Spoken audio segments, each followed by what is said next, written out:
Assalamualaikum warahmatullahi wabarakatuh. Selamat pagi, salam sejahtera buat kita semuanya. Bismillahirrahmanirrahim. Alhamdulillahirabbil alamin.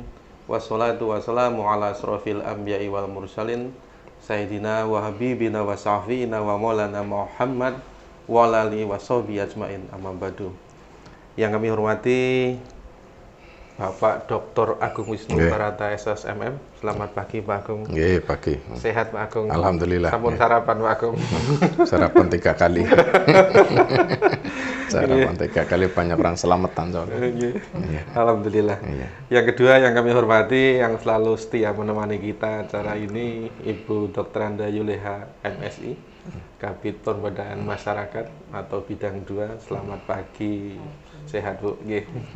Semel selalu Mbak Yuleha. Iya. Akeh wudune soalnya.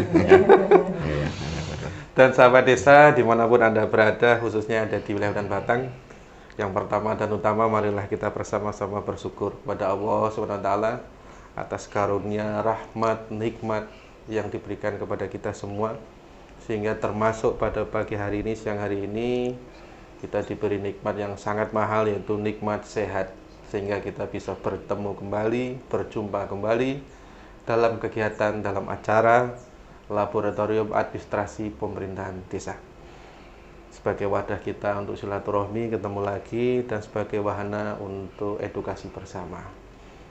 Bapak, Ibu, sahabat desa, untuk hari ini tema yang akan nanti disampaikan adalah mengenai Pancasila sebagai etika politik. Ini ahlinya Pak Agung lagi nanti menyampaikan ini. Dulu sudah pernah beberapa kali terkait ada kepemimpinan Pancasilais. Hari ini mengenai Pancasila sebagai etika politik. Oleh karena itu, di tengah-tengah kesibukan sahabat desa, mari bersama-sama kita dengarkan, kita saksikan acara ini dari awal sampai akhir. Mudah-mudahan sahabat desa tetap setia nanti melihat dan mendengarkan. Monggo kepada Pak Dr. Agung Wisnu Barata SSMM, waktu dan tempat kami haturkan Pak Agung.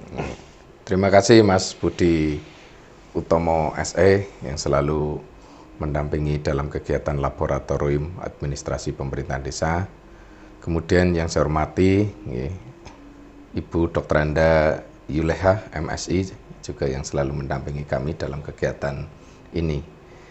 Hari ini saya akan menyampaikan topik Pancasila sebagai etika politik. Kenapa faktor Pancasila, istilahnya Pancasila kok sering saya sampaikan, karena itu ukuran kebenaran yang dijadikan tolok ukur yang ada di Indonesia.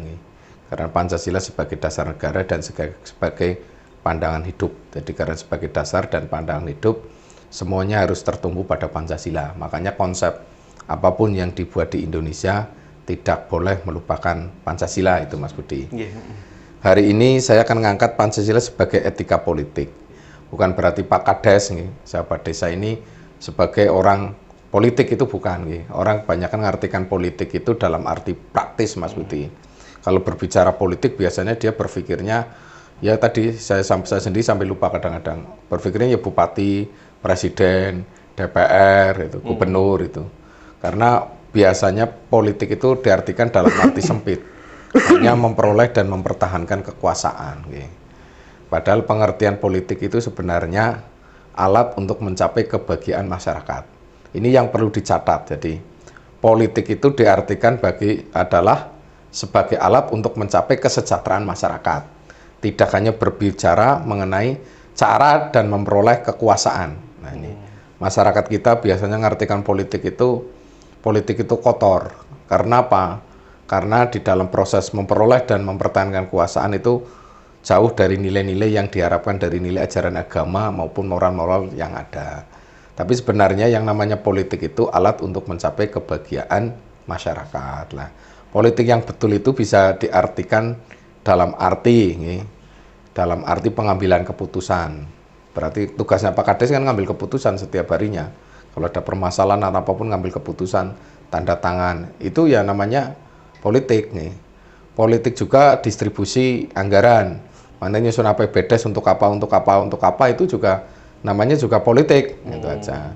Nah, di saat Pak Kades sedang memperoleh kekuasaan kepala desa, Itu juga bisa diartikan politik. Itu berarti cara memperoleh kepala desa maupun mempertahankan kalau ingin nyalon lagi. Nah, ini ada aturan-aturan etika politik secara ilmu Pancasila. Kalau kita kan sering mendengar ada kalimat etika, ya, ada kalimat akhlak, kalimat moral, kalimat nilai. Ya inti ruhnya itu kebaikan, Mas Budi. Gitu, kan.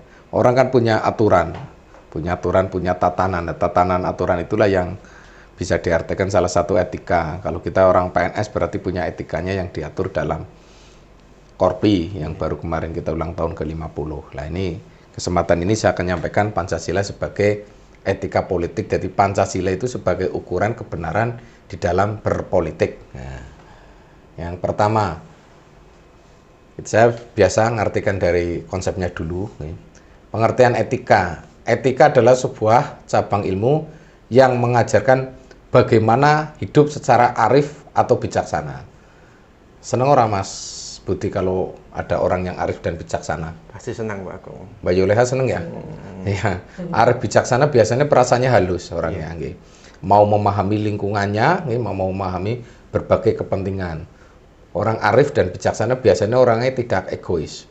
Ya, kalau Mbak Yuleha sering ngasih roti saya. Berarti arif dan bijaksana. Ya. Mas Budi belum dibelikan ya? Belum bijaksana Pak. Iya. Bijaksana. Nanti sebentar lagi diberikan roti. Ya, saya rotinya enak itu. Saya kemarin sampai bingung ini ada roti di meja saya. Ternyata setelah saya telusuri dari Mbak Yuleha. Terima kasih. Iya. Iya itu namanya juga arif dan bijaksana. Ya. Biar pemimpinnya tidak marah-marah kasih roti. Nanti besok saya juga kasih roti ya. Besok Mas Susi kasih roti juga itu. Iya. Nggak apa-apa itu sebagai komunikasi etika, nggak apa-apa. Kalau ngasih roti kan membahagiakan orang lain kan nanti dapat pahala. Itu betul Mbak. Benar Mbak Yuleha. Etika bukan ajaran, bukan ajaran tertentu. Etika hanya melakukan refleksi kritis atas norma atau ajaran moral. Kalau kita norma yang dikenal di Indonesia, ya ada norma kesusilaan, kesopanan, ada norma agama, ada norma hukum, dan atau ajaran moral. Ajaran moral itu ya moral berarti kita akhlak untuk mencapai suatu kebahagiaan, itu aja. Kalau kita di kebangsaan berarti moral kita moral Pancasila. Kalau kita agama Islam berarti moralnya akhlaknya orang Islam itu. Nah, kelemahan kita karena orang kita itu pinter ngomong tapi ora iso melaksanakan jarkoni, inkonsisten Mas Budi. Padahal ajaran moralnya sudah baik, tinggal kita melaksanakan. Etika adalah perwujudan atau pengejawantahan secara kritis atau rasional ajaran moral yang siap dipakai. Contohnya kalau di etika di tingkat lokal, yang muda menghormati yang tua. Kalau kalimat bahasa Jawa ya monggo itu aja. Kalau kalimat Sunda punten itu kalau orang satu, kalau orang banyak parunten itu kan. Kalau bahasa Indonesia nih mohon izin Pak lewat, mohon izin makan, itu contohnya itu etika. Jadi contohnya etika di dalam yang setiap hari kita laksanakan. Biasanya kalau orang Jawa kan seperti itu, ngapunten, itu kan menandakan bahwa kita itu menghormati itu aja. Itu contohnya. Moralitas adalah petunjuk konkret yang siap dipakai tentang bagaimana harus hidup. Nah, itu aja. Bagaimana harus hidup. Jadi moralitas itu bisa dipakai orang moralnya jujur, disiplin, arif, bijaksana. Itu mesti orang rata-rata ya senang ya. Tidak coba sih kita lihat orangnya menang sendiri, senang bilangin orang lain. Mana ada orang senang seperti itu. Musuhnya biasanya banyak. Ini pengertian etika. Etika juga ilmu yang mempertanyakan tanggung jawab dan kewajiban manusia. Jadi, apakah tanggung jawab kita, kewajiban manusianya sudah dilaksanakan? Contohnya kalau di dalam penyelenggaraan pemerintahan, apakah Pak Kades, Kadus, atau Kaur sudah melaksanakan tanggung jawabnya, tanggung jawabnya, kewajibannya selaku aparat. Itu juga merupakan wilayah etika. Etika umum dan etika khusus. Kalau etika umum itu etika yang mempertanyakan prinsip dasar yang berlaku bagi segenap tindakan manusia. Sifatnya umum, universal bagi semua anak bangsa dan mungkin juga seluruh dunia. Etikanya ya sama. Orang seluruh dunia kita ya seneng wong disiplin sih. Seneng wong yang jujur itu kan, seneng itu etika. Etika khusus, etika yang mempertanyakan prinsip dasar dan hubungannya dengan kewajiban manusia dalam berbagai kehidupan khusus. Kalau kita di PNS berarti ada etika PNS. Lah kita belum punya etika aparatur pemerintah desa gitu. Oh iya. Ya. Okay. Suatu waktu harus dibuat etika pemerintahan desa, contohnya cara melayani masyarakat. Tadi yang pernah kita bahas kan dulu kan? Yeah. Istilahnya apa, Mas? Maaf, minta tolong dan terima kasih. Ya, itu kecil loh. Kalimat maaf, minta tolong, terima kasih. Tapi efeknya sangat luar biasa sekali. Coba sih kalau kita perintah, ini langsung gak enak. Minta tolong ya Mbak, minta tolong Ibu, minta tolong Mbak, minta tolong Ibu, minta tolong Bapak, kan enak. Yeah. Maaf, mau perkataan saya ada yang kurang enak, gitu. Terima kasih, saya telah dibantu. Terima kasih, itu aja.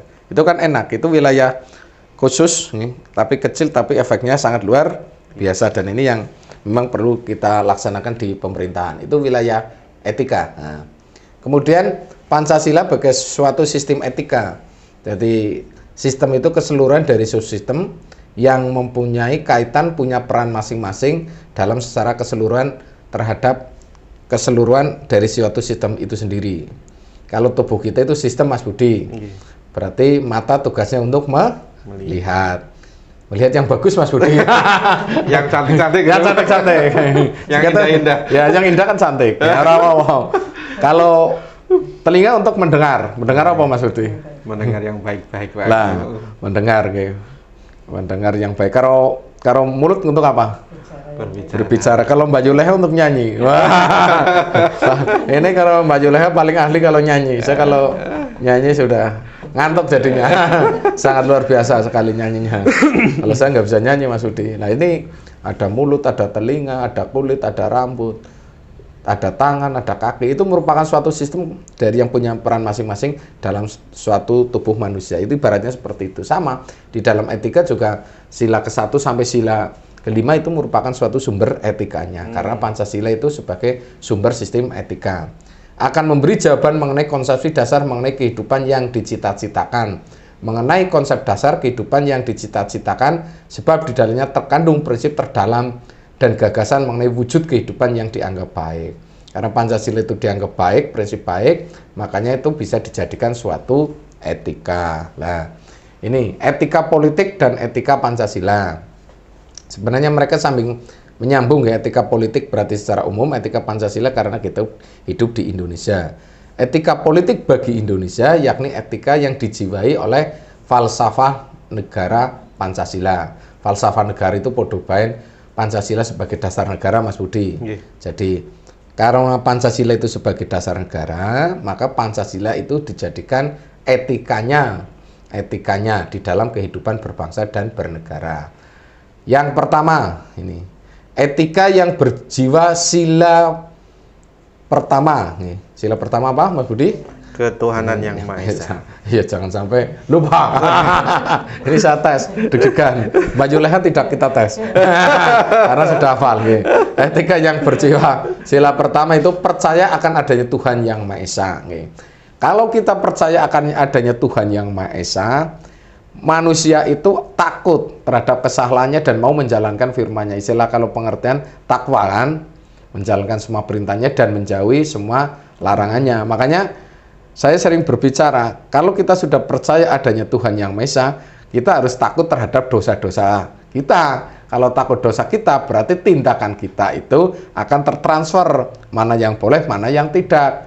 Tapi kalau tidak punya Tuhan, itulah etika nanti tidak bisa berjalan karena orang sing ditakuti. Itu sekarang orang korupsi kan seperti itu. Jangankan pada Tuhan, kalau Tuhannya tidak takut ya kepada manusia tidak takut, pada aturan hukum juga tidak takut. Makanya percaya akan adanya Tuhan itu bagian daripada suatu etika, patuh akan perintahnya dan larangannya. Berarti sesuai dengan firman yang ada di dalam ajaran keyakinan kita masing-masing, apa perintah Allah dan apa yang menjadi larangannya. Contohnya kalau kita di Islam kan ada rukun Islam, rukun iman ya. Itu apa yang jadi perintahnya juga di dalam firman-firman kan jelas, ini dosa besar, ini dosa-dosa dengan kriteria banyak. Ada yang sifatnya rukun, wajib, sunnah itu kan juga itu wilayah-wilayah etika. Jadi yang percaya akan adanya Tuhan itu masuk wilayah etika. Karena sumber kebenaran, Salah satunya yang kita akui adalah kebenaran yang memang diajarkan di dalam agamanya. Kemudian yang kedua, etika yang berjiwa pada sila kedua, menilai harkat dan harkat kemanusiaan tetap lebih tinggi daripada nilai kebendaan.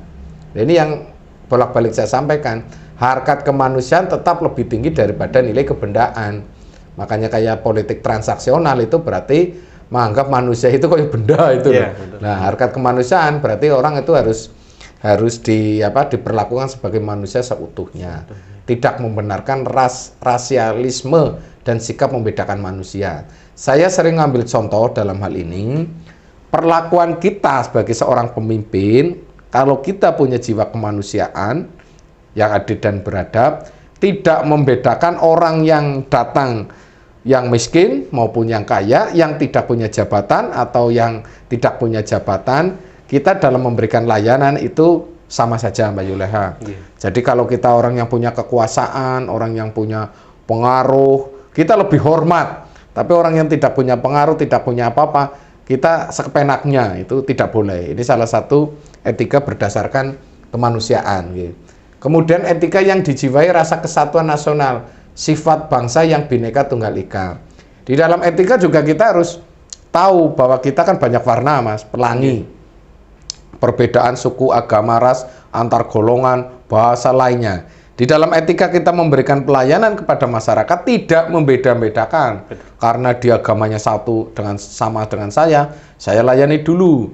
Karena dia sukunya sama, saya layani dulu. Karena dia partai politiknya sama, saya layani dulu. Contohnya itu nggak boleh. Jadi karena kita punya sifat kebhinneka tunggal ikaan, banyak pelangi, semua pelangi sama di dalam memberikan pelayanan. Ini jiwa persatuan. Etika yang berjiwa demokrasi, lambang persaudaraan manusia, sama-sama berhak akan kemerdekaan dan memperoleh kebebasan. Jadi di dalam etika ini lebih kepada demokrasi, itu kan pengertiannya dari dan oleh untuk rakyat. Makanya rakyat juga punya kebebasan dan beretika. Rakyat berpendapat pun ya pemimpin juga harus menerima pendapat dari rakyat. Kalau di dalam ilmu pemerintahan yang namanya partisipatif, itu aja. Ikut terlibat dalam rembugan, ikut musyawarah, itu juga etika. Tidak boleh diambil secara otoriter oleh penguasa pimpinannya. Itu juga wilayah etika. Kemudian etika yang berjiwa keadilan sosial, manifestasi dari kehidupan masyarakat yang dilandasi oleh jiwa kemanusiaan, cinta pada persatuan, demokrasi, dan mau kerja keras. Jadi keadilan sosialnya, sering saya bolak-balik ngomong, yang kita capai adalah keadilan sosial, bukan keadilan pribadinya, dengan jiwa kemanusiaan. Tidak melihat warna apapun. Artinya ada yang hitam, ada yang putih, ada yang coklat. Kalau sekarang malah rambut kan warnanya banyak. Ya, rambutnya pirang-pirang. Pirang-pirang, ada yang hijau, itu ada juga. Ada juga kita malah lihat di lampu merah itu malah dicat. Iya. Silver, manusia silver. Itu sama juga dengan kita. Perlakuannya juga sama. Cinta pada persatuan, yang tidak selalu menanamkan rasa konflik di antara mereka, dan mengakui keberadaan rakyat dari dan oleh untuk rakyat, dan selalu bekerja keras untuk kemakmuran rakyat. Nah, nilai etika dalam Pancasila itu mengandung nilai etika yang tertuang dalam berbagai tatanan hidup bermasyarakat. Itu juga di Pancasila kan ada, seperti yang sampaikan tadi. Tatanan bernegara juga sama, tatanan kerjasama antar negara kita juga bebas aktif, artinya kita ada keterlibatan dengan negara lain, tidak cuek bebek. Tatanan pemerintahan daerah, termasuk tataran pemerintah desa, itu juga ada di tataran, kalau secara nilai Pancasila yang seperti saya sampaikan. Jadi nilai Pancasila itu bisa dipakai di tataran pemerintah daerah, pemerintahan desa, tataran hidup beragama, tataran bela negara, tatanan pendidikan, tatanan berserikat. Berserikat itu kita kan banyak keorganisasian. Tadi baru kita menerima dari Ikatan Pencaksilat Indonesia, contohnya itu juga tatanan perserikatan. Dari organisasi-organisasi mana, tatanan hukum dan tatanan kesejahteraan sosial, itu juga yang kelima masuk di dalamnya. Bagaimana kemudian implementasinya etika dalam kehidupan negara dan hukum? Terdapat dua. Deskripsi itu meneropong secara kritis, rasional, sikap dan pola pikir manusia, apa yang dikejar oleh manusia dalam hidupnya. Jadi gambaran lah, kalau deskriptif itu gambaran. Kalau etika normatif itu etika yang berusaha menetapkan bersikap politik ideal yang harusnya berdasarkan norma-norma tertulis, Mas.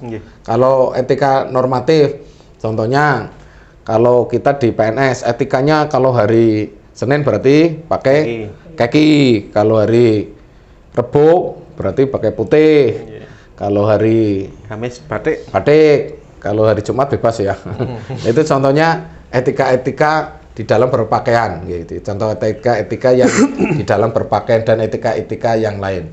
Kemudian arah untuk membangun etika kehidupan berbangsa, supaya etika ini bisa dijalankan di dalam etika kehidupan berbangsa. Kehidupan berbangsa itu mulai dari kita kehidupan di dalam keluarga, bermasyarakat, bernegara dan berbangsa secara totalitas. Apa yang perlu kita lakukan untuk mengefektifkan etika itu, untuk melaksanakan etika? Yang pertama, mengaktualisasikan nilai-nilai agama. Jadi kalau kita sudah punya agama apa ya, nilai-nilai kebenaran harus kita laksanakan. Kalau sudah melaksanakan nilai-nilai agama berarti kita sudah beretika. Dan kebudayaan luhur bangsa, kearifan lokal, kearifan di Indonesia, ini Pancasila. Dalam kehidupan pribadi, ya ini tadi sudah saya sampaikan, kehidupan pribadi, keluarga, masyarakat, bangsa dan negara melalui pendidikan formal, kayak kita sekolah dari SD sampai tingkat sarjana, informal melalui pendidikan di luar yang formal dan non formal, dan keteladanan. Jadi etika itu perlu keteladanan. Jadi seorang pemimpin kalau etikanya bagus, bawahannya juga insya Allah juga akan mengikuti. Kedua, mengarahkan orientasi pendidikan yang mengutamakan aspek pengenalan menjadi pendidik yang terbabu dengan menekankan ajaran etika yang bersumber dari ajaran agama, budaya. Budaya ini termasuk di dalamnya Pancasila, termasuk budaya lokal. Ketiga, mengupayakan agar setiap program pembangunan dan keseluruhan aktivitas kehidupan berbangsa dijiwai oleh nilai etika dan akhlak mulia. Larinya berarti kepada akhlak mulia. Makanya setiap kita melakukan workshop, kita melakukan kegiatan, yang pertama itu kan peningkatan pengetahuan, knowledge. Kemudian yang kedua skillnya. Setelah skillnya adalah akhlaknya. Kalau akhlaknya sudah bagus, pinter, terampil, dan akhlaknya bagus, pasti orang akan senang terhadap wilayah itu. Termasuk nama saya Budi Utomo. Ya, Budi Utomo itu sudah berakhlak. Namanya saja sudah berakhlak. Sudah berbudi utomo lagi. Keren. Itu sama juga pergerakan dulu kan namanya Budi Utomo. Oh iya, betul. Jadi ini terinspirasi mungkin dulu Bapak. Ya. Sebagaimana dalam kehidupan ya juga diterapkan etika sosial dalam kehidupan politik, pemerintahan, termasuk pemerintahan desa, etika ekonomi bisnis bagi yang punya bisnis, penegak hukum ini para penegak hukum, etika keilmuan ini bagi para akademisi, dan etika lingkungan. Etika lingkungan berarti secara keseluruhan, lingkungan bermasyarakat, lingkungan keluarga tadi seperti saya sampaikan, lingkungan berbangsa dan bernegara, termasuk juga pergaulan dengan negara lain. Saya kira cukup Mas Budi mengenai masalah etika berpancasila dalam politik. Terima kasih. Sama-sama Pak Agung. Sahabat desa, dimanapun Anda berada, khususnya di wilayah Hutan Batang, terima kasih atas atensi sahabat desa mengikuti acara ini dari awal sampai akhir. Ini masih berkelanjutan terkait dengan Pancasila sebagai etika politik. Ini ilmu buat kita semuanya, menjadi pedoman buat kita, terutama bagi sahabat desa yang menjadi seorang pemimpin. Mudah-mudahan bermanfaat untuk kita. Terima kasih, mohon maaf bila ada kekurangan. Billahi taufiq wal hidayah. Wassalamualaikum warahmatullahi wabarakatuh. Waalaikumsalam warahmatullahi wabarakatuh.